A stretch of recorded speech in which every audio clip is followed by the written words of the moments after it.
Effectuer un jour un marathon, c'est peut-être inaccessible pour vous, c'est peut-être aussi un rêve, voire un objectif si vous courez déjà. Ce qui serait bien, c'est d'avoir l'avis, les ressentis d'une personne qui en a déjà fait plusieurs. Oh mais, Maxence, mais quelle surprise, tu tombes à pic! Tu vas bien? Bonjour, mais ça va et toi? Mais très bien, rassure-moi, tu en as fait plusieurs.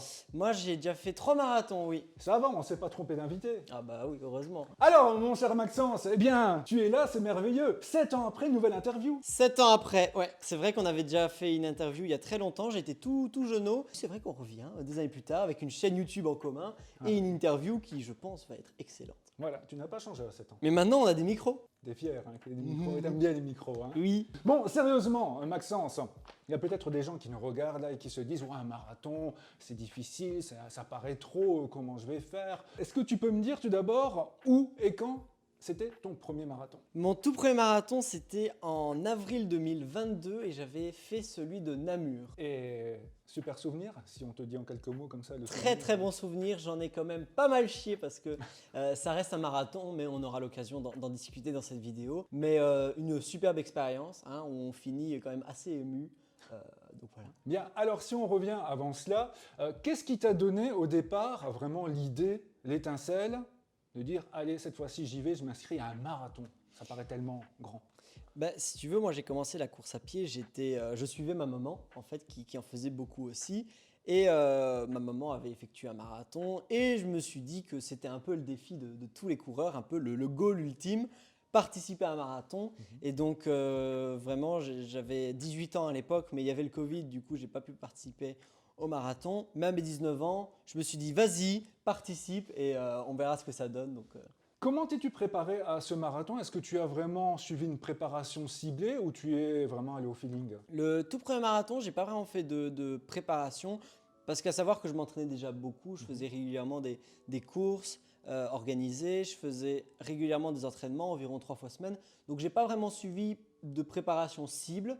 Par contre, oui, j'ai peut-être accéléré un peu les entraînements avant le marathon, histoire d'arriver prêt et entraîné. Et tu as quand même un peu cherché ou sur internet quelques conseils par-ci par-là ou autre? Oui, un peu. Ben, à savoir que j'avais jamais fait par exemple de séance de fractionnés, j'avais jamais fait de. Je connaissais même pas qu'est-ce que c'était l'endurance fondamentale. Donc j'y suis un peu allé au talent, mais globalement je courais régulièrement, donc j'ai pas eu trop de difficultés. D'accord. Et pour ce premier marathon, est-ce que tu as été un minimum exigeant avec toi ou c'était juste le fait de la faire et on verra bien? Ou la finir au moins peut-être comme objectif? Ouais, mon but c'était surtout de le finir. J'ai pas cherché vraiment à faire un temps précis. Je me suis dit, premier marathon, on essaie de terminer et on verra combien de temps on fait. J'ai fini en 4h45. Ce qui inquiète parfois aussi certaines personnes, ce sont les modalités pratiques. Bon, déjà l'inscription, mais aussi parfois le logement, le transport, surtout quand c'est un marathon qui se fait assez loin de chez soi. Comment t'es-tu organisé pour ce premier? Ça, je vais te dire, ça dépend les marathons parce que quand on fait par exemple celui de Namur avec environ 1000 participants, c'est tout de suite plus facile de trouver des logements, de trouver des transports. Pour mon deuxième marathon, là, je suis parti à Francfort, qui est un marathon international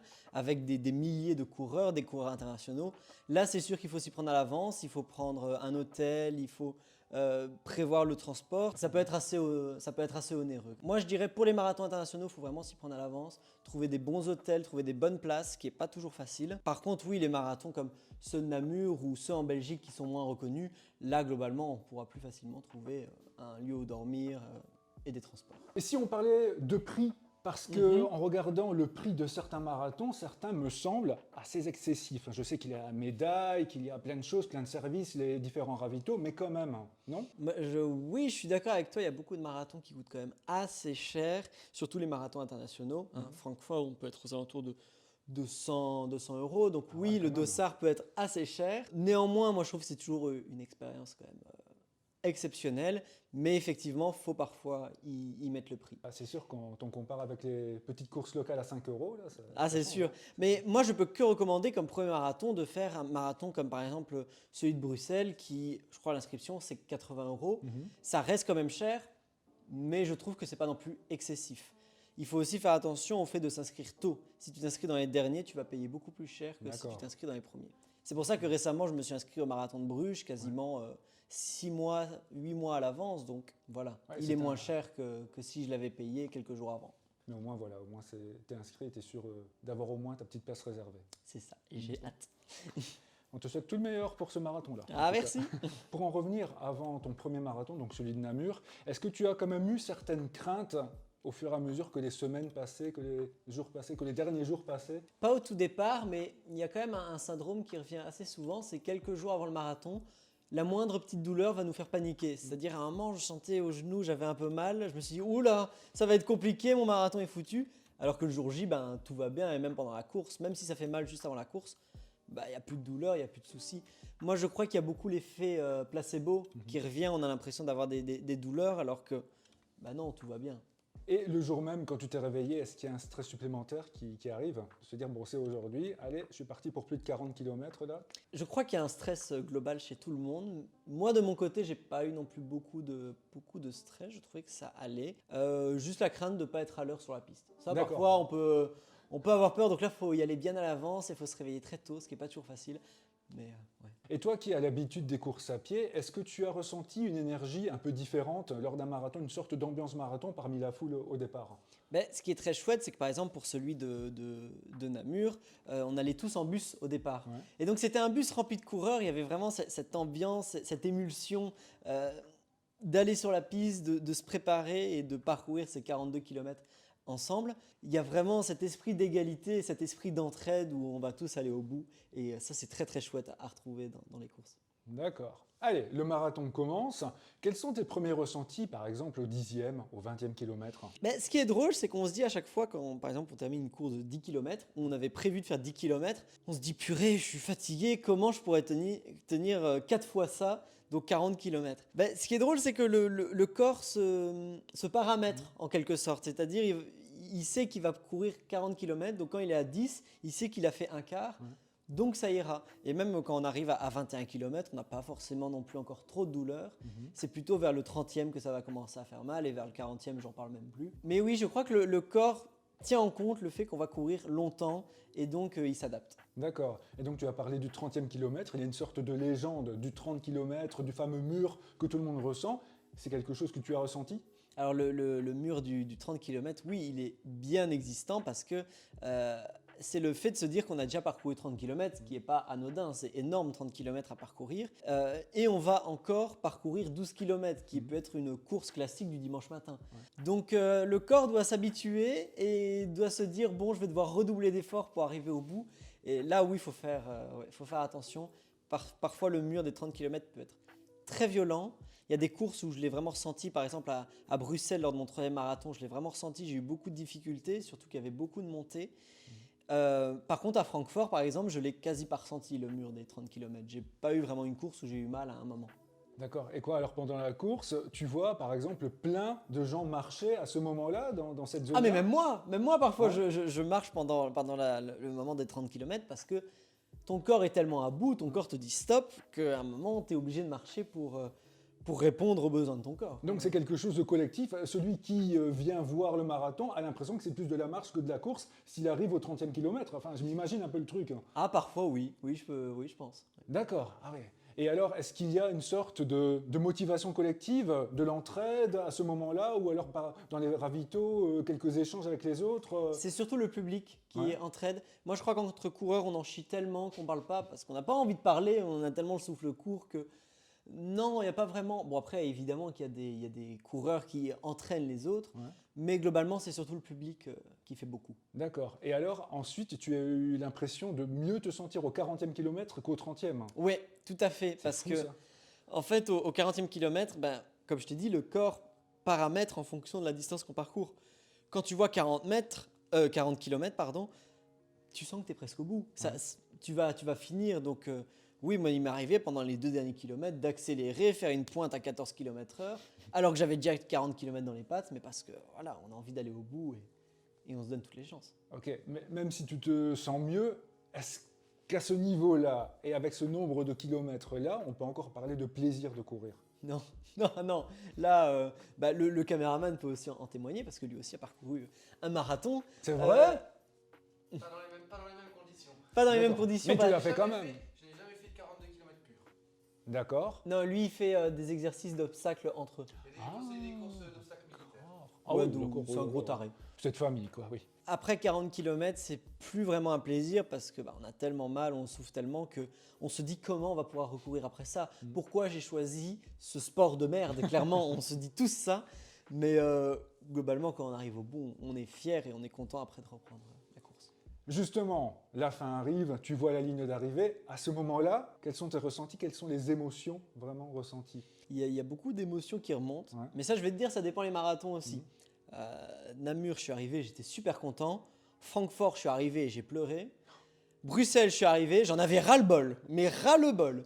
Donc, il y a vraiment des pensées différentes qui nous traversent. Mais souvent, il y a beaucoup de gens que tu vois pleurer à la fin des marathons parce qu'on est tellement allé au bout de nous-mêmes, on a tellement beaucoup donné qu'on est tellement fiers que oui, parfois l'émotion peut nous submerger. Et surtout que beaucoup de courses ont l'art de faire des finales très émouvantes. Par exemple, à Francfort, on avait un tapis rouge dans une salle avec un public de tous les côtés. On ne voyait pas le public parce qu'il y avait toutes les lumières sur nous. Ça provoque évidemment de vives émotions, surtout quand on arrive dans le centre avec tout le public qui acclame sur le côté, des milliers de spectateurs. Donc ça, évidemment, ça change. À Bruxelles, on avait le stade Roi-Baudouin pour terminer. Donc c'est très glorifiant. Et ouais, non, c'est des émotions qui remontent comme ça. D'accord. Et en général, à la fin des marathons, petit cadeau, médaille, t-shirt et tout cela? Ça, oui. Bah, les t-shirts, c'est souvent avant. Ouais. Mais la médaille, surtout que la plupart du temps, les médailles de marathon, elles sont incroyables. Elles sont grosses, elles brillent, elles sont belles. Donc, ouais, la médaille à la fin du marathon, elle fait plaisir. Ouais. À 200 €, encore heureux qu'elle soit belle. Quel enculé! Alors, quand tu as terminé ton premier marathon, est-ce que tu t'es dit « Ouais, j'en referai un autre maintenant que j'en ai fait un » ou alors « Plus jamais » Quand on vient de terminer le marathon, non. On se dit, oh, c'est bon, j'arrête la course à pied et je vais faire du vélo ou je vais faire du badminton. Enfin bref, on se dit qu'on va faire autre chose. Puis il ne faut pas attendre une semaine et on a déjà l'envie de recourir, même si il faut toujours attendre au moins 2 semaines après un marathon pour se reposer. Moi, je sais que je suis un coureur qui est plus à l'aise sur longue distance. Moi, maintenant, je me suis fixé l'objectif de 1 marathon par an. Alors, ce qui est recommandé, c'est 2 marathons par an parce que faut savoir qu'un marathon, c'est pas bon pour le corps. Tu fais pas du bien à ton corps, c'est pas comme une séance d'entraînement en endurance fondamentale où tu seras bien. Non, un marathon, c'est ultra mauvais, c'est nocif, faut pas en faire. Donc c'est pour ça que limiter à 2 marathons par an, souvent en automne et au printemps. Moi, pour ma part, j'ai choisi toujours l'automne pour parcourir les marathons. Donc le prochain, c'est Bruges et j'ai hâte d'y être. D'accord. En résumé, je reprends tes mots. Un marathon, c'est nocif, faut pas en faire. C'est ce que tu as dit. D'accord. Faut pas. En fait, si. Mais c'est vrai que c'est un peu contre-intuitif de dire faut pas le faire alors que tout le monde le fait. Mais c'est un défi. D'accord. C'est un défi quand même. Ouais. Ok. Alors, parlons des 2e, 3e, 4e marathons et suivants. Est-ce que tu as quand même adopté une préparation différente? Tu as quand même appris de ta première expérience? Oui, quand même. Souvent, un marathon, ça se prépare 3 mois à l'avance. Donc, environ 12 semaines d'entraînement où on va parcourir au moins 1 marathon par semaine. Ça, c'est l'entraînement qui est recommandé qu'on soit débutant ou expérimenté. Je t'interromps, mais quand tu dis parcourir un marathon par semaine, en plusieurs fois. C'est ça, exactement. Donc, on va parcourir, par exemple, le lundi 10 km, 5 km le mardi. Mais le but, c'est que la somme de tous les jours fasse 42 km et au-dessus. Moi, j'avais un entraînement assez différent. Moi, je pouvais parcourir environ 60 km par semaine pour m'entraîner. Donc ça, chacun fait son entraînement. Je me suis calqué sur un temps que je voulais faire. Donc je voulais passer en dessous des 3h30. Donc voilà, 3 semaines à l'avance. Et du coup, on fait des fractionnés, on fait des séances en endurance fondamentale. Donc voilà, c'est des entraînements. Après, il y a des gens, ils font que de l'endurance fondamentale pour s'entraîner, mais ils parcourent un certain nombre de kilomètres par semaine.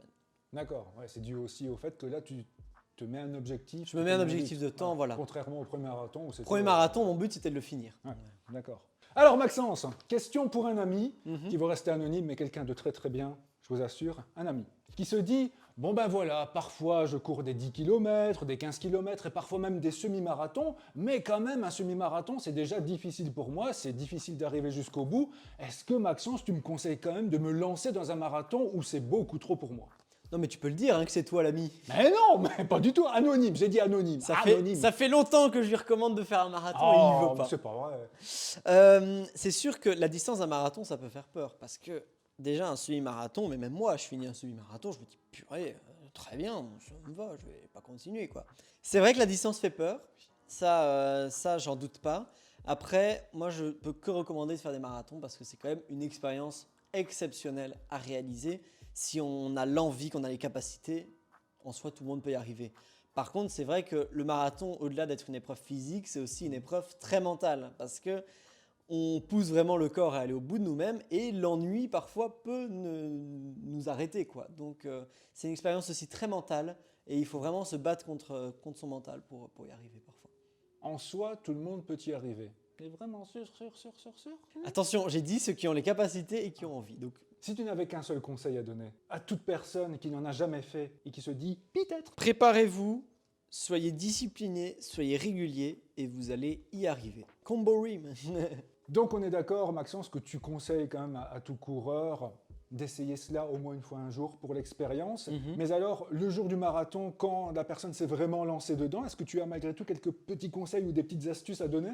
Ce qui est important déjà, c'est de ne pas négliger les ravitaillements.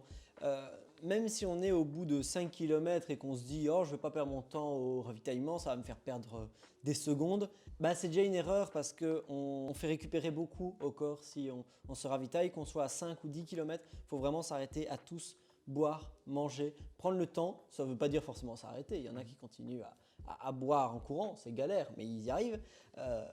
Donc oui, ça c'est un conseil que je donnerais. On me l'a beaucoup dit de m'arrêter à tous les ravitaillements. Après, évidemment, je dirais toujours ne pas accélérer au début. Toujours commencer un peu en endurance fondamentale, tranquillement. Et c'est au bout du 25e que tout doucement, si on sent qu'on a les ressources, on peut commencer à accélérer. Donc vraiment, dans les premiers kilomètres, allez pas vite, allez doucement, prenez votre temps. On n'est pas pressé, on a un marathon, 42 km à parcourir. Donc par contre, oui, toujours au bout du 25e, là, on peut commencer à réfléchir, à accélérer si on a les capacités. D'accord. Eh bien, Maxence, que cela est inspirant. Merci. Est-ce que tu as encore quelque chose à ajouter à la question que je n'ai pas posée, que j'aurais dû poser? Courez, c'est trop bien de courir. Mon cher Maxence, un tout grand merci. Vraiment, c'était super intéressant. Merci à toi. Vraiment. Conclusion? Conclusion, si vous avez des questions au sujet des marathons, évidemment, l'espace commentaire est là pour ça, on peut y répondre. Important à dire, maintenant, on a un Instagram. Je l'affiche ici, les Running Guys, regardez, il tient dans ma main. On a un Instagram sur lequel on poste des Reels, des petites photos de nous deux qui parcourons des courses. Donc n'hésitez pas à les suivre, évidemment à vous abonner, mais ça... On se donne rendez-vous, Thomas, Oui. la semaine prochaine, Oui. dimanche 11h, Oui. le rendez-vous de l'après-course. Oui. Insupportable mec. Oui. D'ici là, courez bien et ciao ciao. Merci beaucoup Thomas. Ciao, ciao. Salut.